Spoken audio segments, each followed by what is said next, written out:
மேகதாது அணை திட்டத்தை தடுத்து நிறுத்த தமிழ்நாடு அரசு அனைத்து முயற்சிகளையும் சட்ட நடவடிக்கைகளையும் மேற்கொண்டு வருவதாக அமைச்சர் துரைமுருகன் தெரிவித்துள்ளார்.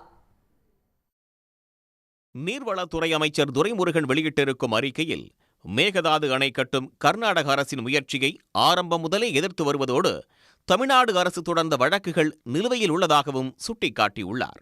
மேகதாது அணை கட்ட அனுமதி அளிக்கக்கூடாது என ஒன்றிய ஜல்சக்தி அமைச்சகத்திற்கு உத்தரவிடுமாறு பிரதமருக்கு மனுக்கள், கடிதம் வாயிலாக முதலமைச்சர் மு.க.ஸ்டாலின் தொடர்ந்து வலியுறுத்தி வருகிறார்.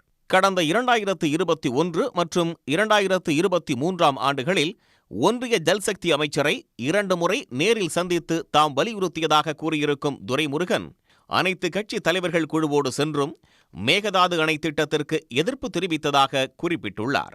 மேகதாது அணை திட்டத்திற்கு கர்நாடக பட்ஜெட்டில் நிதி ஒதுக்கப்பட்டதை கண்டித்து தமிழ்நாடு சட்டப்பேரவையில் தீர்மானம் நிறைவேற்றியது மட்டுமின்றி மீண்டும் அனைத்து கட்சி தலைவர்களோடு சென்று ஒன்றிய அமைச்சரை சந்தித்ததாகவும் துரைமுருகன் கூறியுள்ளார்.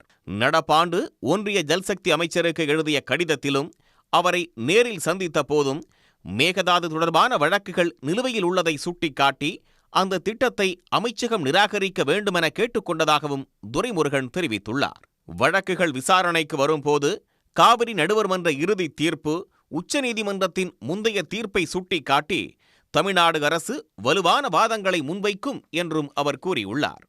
பன்மாநில நதிநீர் இயக்குநரகம், வனம் மற்றும் சுற்றுச்சூழல் அமைச்சகம் மற்றும் படுகை மாநிலங்களின் ஒப்புதல் இல்லாமல் மேகதாது அணை கட்ட முடியாது என்றும் துரைமுருகன் திட்டவட்டமாக தெரிவித்துள்ளார். உடனுக்குடன் செய்திகளை தெரிந்து கொள்ள சன் நியூஸ் பெல் ஐகானை கிளிக் பண்ணுங்க.